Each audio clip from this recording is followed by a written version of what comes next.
A nuclear bomb is the most dangerous weapon we have on Earth, and thousands of them are spread across the world. Just one of these bombs has the power to wipe out an entire city, so what would happen if all of them launched at once? And instead of their targets being here on Earth, they were headed for space. Why would this be a good thing? How dangerous would these nukes be? And how far away would they need to travel to keep us safe? This is What If, and here's what would happen if all nukes exploded in space. Okay, before we send all these bombs out into orbit, let's take a closer look at what we're dealing with. First of all, we're not talking about 1 or 2 or even 100 nukes. Latest estimates put the total number of weapons of mass destruction scattered around the globe at approximately 12,705.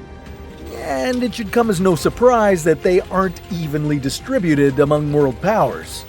Of course, the US and Russia are in the lead by no small number.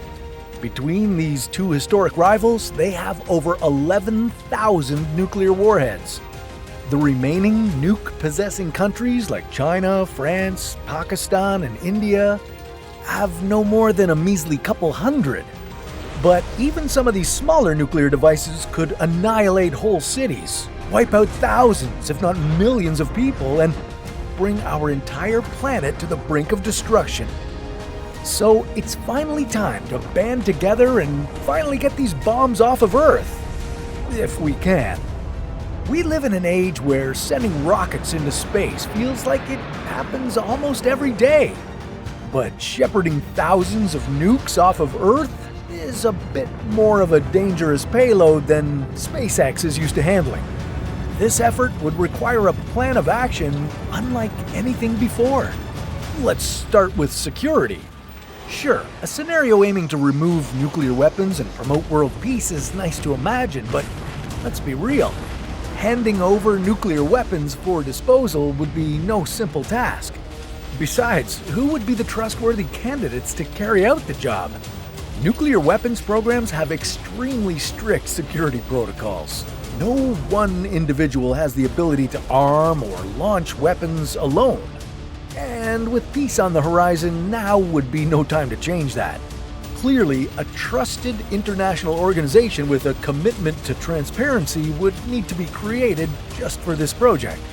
It would be staffed by world governments, scientists, and the brightest minds Earth has to offer.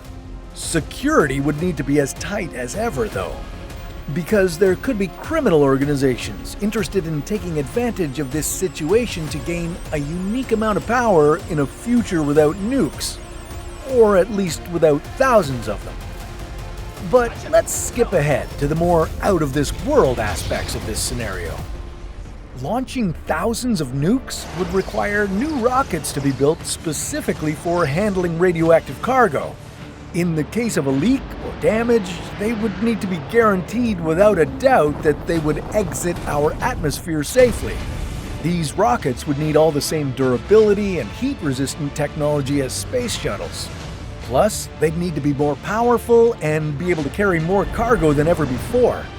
Nukes can weigh thousands of kilograms, and our current rockets aren't carrying those kinds of cargo loads, so we'd need to compensate for that. Each weapon would need to be individually housed in a shock-resistant containment vessel.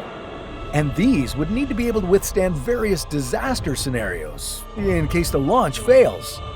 One of the most dangerous aspects of this whole mission would be that these warheads would need to be detonation-ready before they leave the ground. If just one nuke or rocket malfunctions, it's game over for Earth. To be extra safe, the neutral organization overseeing this launch would need to build a brand new launch site specifically for this mission. And it would make sense that this site would be far, far away from highly populated regions of the world, to avoid worst-case scenarios. So, once we start launching these nukes, where would they go? Well, keep in mind that the International Space Station is orbiting Earth at over 400 kilometers above sea level, so we'd need to make sure that the rockets would speed well beyond this point. The last thing we'd want to do is to send any astronauts stationed there to the most explosive death possible. Now, if we did detonate the nukes too close to Earth, a whole mess of things could happen. Now, down on the ground, you'd be fine. Since space has no atmosphere, the explosion wouldn't produce the typical blast wave or mushroom-shaped cloud that we're used to seeing. You'd still see an explosion, but it wouldn't be nearly as violent, and the radiation would be too far away for it to harm Earth. But that doesn't mean nothing bad would happen. If the nukes were to detonate in our satellite orbit, we'd notice that right away. The explosions would create all kinds of space debris that would disrupt, destroy satellites. This would threaten our communications, information, and navigation systems around the world. Not to mention, the nukes could create an electromagnetic pulse over various countries, knocking out our power grids and cell phone towers. Despite this being an attempt at world peace, it could push the world into chaos. Now, what if we tried detonating the nukes a little further from Earth? The safest bet would be to set the detonation zone at or beyond the Moon's orbit, about 384,000 kilometers away. As long as we don't hit our biggest satellite, this would be the best way to minimize the effects of this explosion back on Earth. Okay, finally, it's time for the new Big Bang. Staring out at the night sky, you'd first be treated to a sequence of brilliant flashes, almost like distant stars spontaneously combusting all at once. But you wouldn't see all 12,000 explosions at the same time. We'd time it to be a long series of blasts, spread out over weeks or months to ensure the safest, most controlled conditions. From Earth, the view would be mesmerizing. People all over the world would gather together to celebrate and watch the distant radioactive fireworks. And the flash of the explosions wouldn't be the only visual phenomenon you'd be treated to. All that energy released in these nuclear blasts would create new auroras to decorate our night sky all over the planet.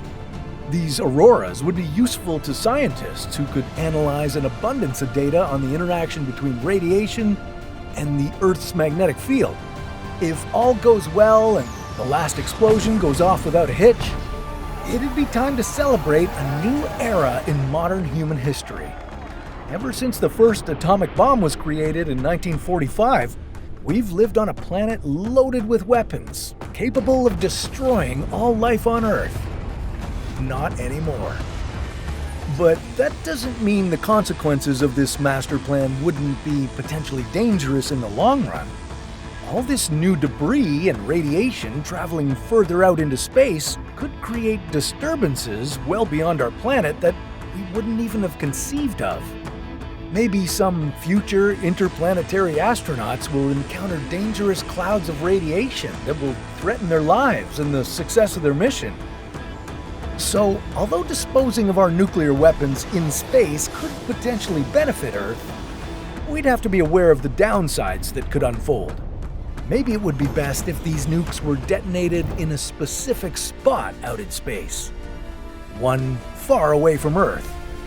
I wonder what would happen if we sent these nukes to detonate on Mars. Some have suggested that might make the planet more habitable. But that sounds like a story for another What If.